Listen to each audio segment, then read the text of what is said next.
I would not want to live forever because I don't believe that one can live forever, and so I don't think I would want to live forever. ఈ ప్రపంచంలో ఏదీ శాశ్వతం కాదు. మనం ఎప్పటికీ భూమి మీద బ్రతికుండడం అసాధ్యం. అందుకే నేనెప్పటికీ ఇక్కడే ఉండాలని అనుకోవట్లేదు. ఇది మిస్ యూనివర్స్ స్టేజ్ మీద నమ్రత చెప్పిన మాటలు. సూపర్ స్టార్ మహేష్ బాబుని పెళ్లి చేసుకుని హైదరాబాద్లోనే సెటిల్ అయిపోయిన ఈ ముద్దుగుమ్మ తన అందాలతో ఆ రోజుల్లోనే హిందీ, తమిళ, కన్నడ, తెలుగు అంటూ పాన్ ఇండియా హీరోయిన్గా ఎదిగింది. మరి అంత సక్సెస్ఫుల్ హీరోయిన్ సడన్ గా సినిమాలు ఎందుకు ఆపేయాల్సి వచ్చింది? షూటింగ్లో నిజంగానే ఆ హీరోతో అలా చేసిందా? సూపర్ స్టార్ కృష్ణ వల్లే తన జీవితం నాశనం అయిందా?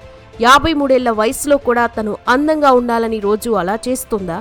తన అక్క తన వల్లే చనిపోవాలి అనుకుందా? నిజంగానే మహేష్ బాబుని తనకిష్టం వచ్చినట్లు ఆడిస్తుందా? ఆ డైరెక్టర్ ఎందుకు మీడియాతో తన గురించి అలా అన్నాడు?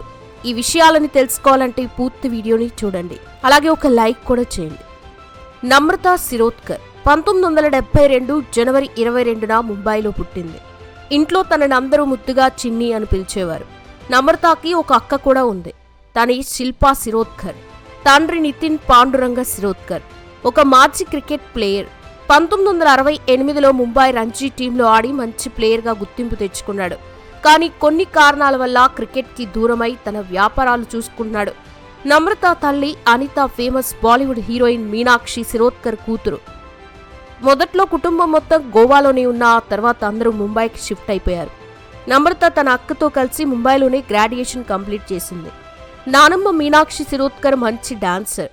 తను ఆల్ ఇండియా రేడియోలో పనిచేసుకుంటూ అప్పుడప్పుడు డాన్స్ పర్ఫార్మెన్స్లు చేసేది. తన పర్ఫార్మెన్స్ నచ్చిన ఒక డైరెక్టర్ తనని పిలిచి మరీ 1938లో వచ్చిన బ్రహ్మచారి అనే సినిమాలో హీరోయిన్గా ఛాన్స్ ఇచ్చాడు. ఆ సినిమాతో బాలీవుడ్లోకి ఎంట్రీ ఇచ్చి తన డాన్స్లతో, నటనతో మంచి పేరు తెచ్చుకొని దాదాపు 25 సినిమాల్లో హీరోయిన్గా నటించింది. అలా తన నానమ్మ వల్ల చిన్నపాటి నుండి నమ్రతకి సినిమాల్లో నటించాలని ఇంట్రెస్ట్ కలిగి ఇంట్లో వాళ్ళ హెల్ప్తో 1977లో డైరెక్టర్ శత్రుఘ్న సిన్హా తీస్తున్న షిర్డీకే సాయిబాబా అనే సినిమాలో చైల్డ్ ఆర్టిస్ట్గా నటించింది. అలా కొన్ని సినిమాల్లో నటించినా తనకి మాత్రం పెద్దయ్యాక పైలట్ అవ్వాలనే కోరిక ఉండేది. కానీ అప్పట్లో జరిగిన కొన్ని ఫ్లైట్ క్రాషెస్ వల్ల భయమేసి తన అభిప్రాయాన్ని మార్చుకొని మోడలింగ్ అండ్ యాక్టింగ్ వైపే అడుగులేసింది. తన అక్క శిల్ప కూడా హిందీలో చాలా సినిమాల్లో హీరోయిన్గా నటించింది.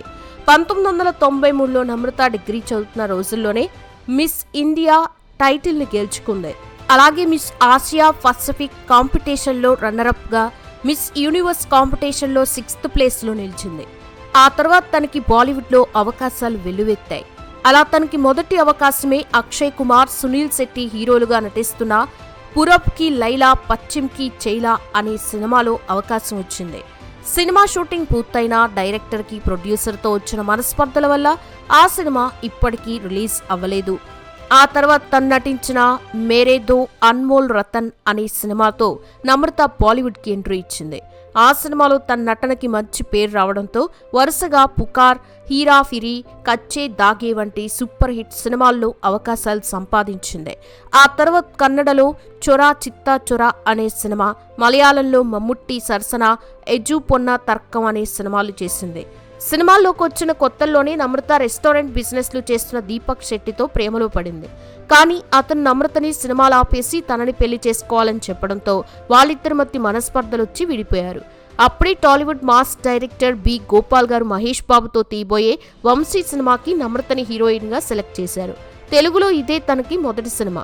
అప్పుడే మహేష్ బాబుకి నమ్రతతో పరిచయం ఏర్పడింది. ఎవరితో ఎక్కువగా మాట్లాడని మహేష్కి నమ్రత నచ్చి కొద్ది రోజుల్లోనే వాళ్ళ పరిచయం కాస్త ప్రేమగా మారింది. ఆ సినిమా షూటింగ్ టైంలోనే ఇద్దరు డేటింగ్ చేయడం స్టార్ట్ చేశారు. అయితే తన కొడుకు ఒక హిందీ అమ్మాయి చుట్టూ తిరుగుతున్నాడనే విషయం కృష్ణ గారికి నచ్చలేదు. వెంటనే మహేష్ని పిలిచి నమ్రతని మర్చిపోవాలని వార్నింగ్ కూడా ఇచ్చాడు. కానీ అప్పటికే నమ్రతతో పీకల్లో ప్రేమలో ఉన్న మహేష్ తండ్రి మాటలు పట్టించుకోలేదు. అలా దాదాపు 4 ఏళ్ల పాటు నమ్రత మహేష్తో డేటింగ్ చేస్తూ మధ్యలో చిరంజీవి నటించిన అంజీ సినిమాలో కూడా నటించింది. 2004లోనే నమ్రత మహేష్లు ఢిల్లీలో పెళ్లి చేసుకోవాలనుకున్నారు. కానీ అది కృష్ణ గారికి తెలియడంతో అప్పట్లో పెద్ద గొడవే జరిగింది. కానీ 2005లో కృష్ణ గారికి తెలియకుండా అతడు సినిమా షూటింగ్ టైంలో నమ్రత ముంబైలోని తన స్నేహితుల మధ్య మహేష్ని పెళ్లి చేసుకుని ఘట్టమనేని ఇంటికి వెళ్ళయింది.